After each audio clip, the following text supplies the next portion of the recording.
Bible कहती है जब यहोशू मर गया, मूसा के टाइम पे परमेश्वर ने मिरेकल्स को दिखाया, यहोशू के टाइम पे परमेश्वर ने मिरेकल्स को दिखाया। जब यहोशू मर गया तो यहोशू के साथ जो पीढ़ी जिसने प्रभु के काम देखे थे वो भी मर गई। एक अलग पीढ़ी आई, दूसरी पीढ़ी आई जो परमेश्वर के और परमेश्वर के कामों को नहीं जानती थी। और बाइबल कहती है जब परमेश्वर ने कहा था मैं तुम्हें कनान के सब देश दूंगा, जब वो एक देश में जाते थे तो बाइबल कहती एक देश में गए, परमेश्वर का हुक्म था सारे कनानियों को वहां से निकाल देना और वहां कब्जा कर लेना। पुराने नियम में ऐसा होता था।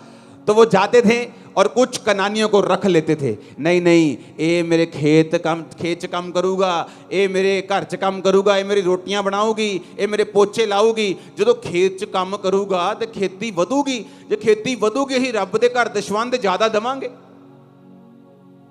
एक पास्टर को मैं जानता हूं जो मुझे बोलता था जब मैं मसीह में 1 साल का था कि चोरी कर लिया कर, लेकिन टाइथ अगर तू पे कर दे चोरी का तो फिर वो ठीक है, अपने घर से चोरी कर लिया कर। इमेजिन करो लोगों का मेंटल और स्पिरिचुअल लेवल कहां पर बसता है।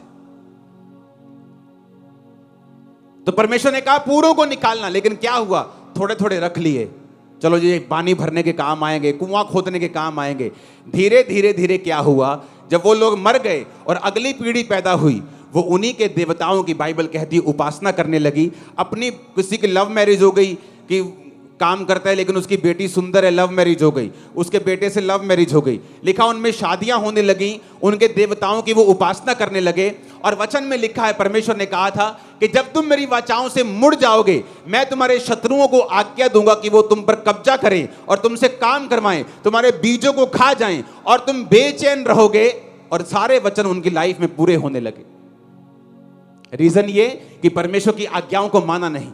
अगर उनको निकाल दिया होता पूरी तरह से, ना वो वहां पे होते, ना उनके बच्चे उनकी लड़कियों से लड़कों से शादी करते, ना वो फंसते, ना वो दुश्मनों के अधीन होते। क्योंकि शैतान जो काम करता है वो धीरे धीरे करता है, वो एकदम से काम नहीं करता। वो बड़ा इतना पेशेंस अगर क्रिश्चियन लोगों की लाइफ में आ जाए ना, शैतान जितना वो सफल हो जाए, मैं बता रहा हूं आप, वो पेशेंस से काम करता है। धीरे धीरे धीरे थोड़ा सा स्टेप कि रहन दो, तुम्हारे घर चराएंगे, तुम्हारे पशुओं को चराएंगे, कहां तुम लेबर ढूंढते फिरोगे, रहन दो इनको, कोई बात नहीं, ये कौन सा कुछ कर रहे हैं, ठीक है रहन दिया।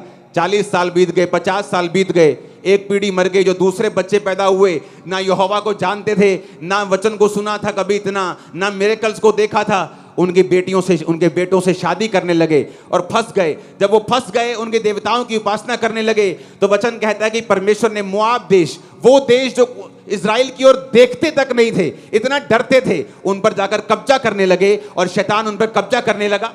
शैतान आपके ऊपर कब्जा नहीं कर सकता जब तक आप परमेश्वर के वचन से नहीं हटते हैं, जब तक आप परमेश्वर के वचन को नहीं तोड़ते हैं। शैतान आपके ऊपर लीगली कोई अधिकार नहीं रखता अगर आप परमेश्वर के वचन के अंदर खड़े हैं तो।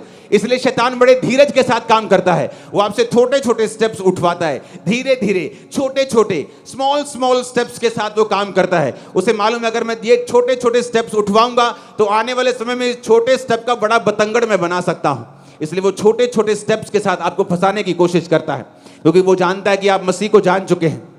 वो एकदम से आपको जाके मूर्ति पूजा करने के लिए नहीं बोलेगा, वो एकदम से जाके आपको गलत काम करने के लिए नहीं बोलेगा, लेकिन वो धीरे धीरे काम करता है। उसे मालूम है, उसने एक्सपीरियंस लिया है कि धीरे धीरे से किस तरह से लोगों को फंसाना है।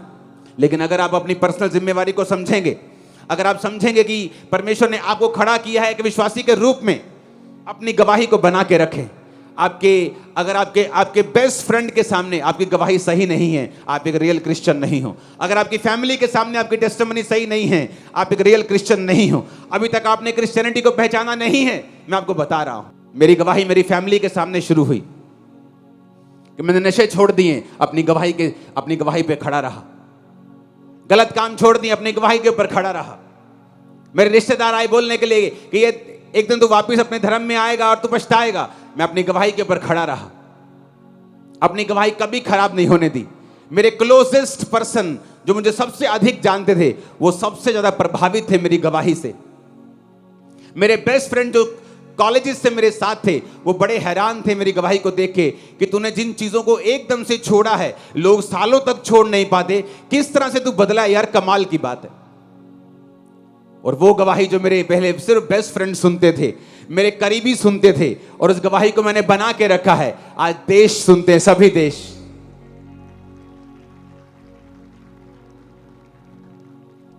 80 देश इस वचन को सुनते हैं। 80 भी मैं पुराना आपको रिकॉर्ड बता रहा हूं। कहां से शुरू हुआ? मेरे बेस्ट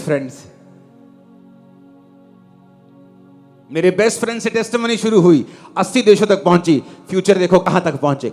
कैसे शुरू हुआ? परमेश्वर का राज्य एक बीज के समान है। बहुत बड़ा नहीं शुरू हुआ, छोटा सा शुरू हुआ। आपकी टेस्टिमनी, पर्सनल टेस्टिमनी। आपका दोस्त क्या समझता है आपको?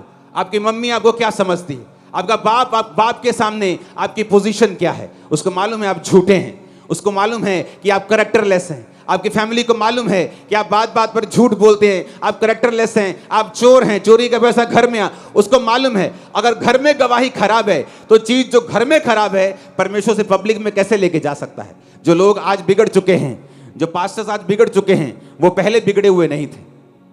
उन्होंने शुरुआत अच्छी की थी, मसा लिया, लेकिन मसा लेने के बाद ये जो डिस्ट्रैक्शंस होती हैं ये आपको छोड़ती नहीं। कुछ गिर जाते हैं, कुछ बच जाते हैं, लेकिन हर एक व्यक्ति सही रीति के साथ शुरू करता है अगर परमेश्वर ने उसको कुछ दिया है तो।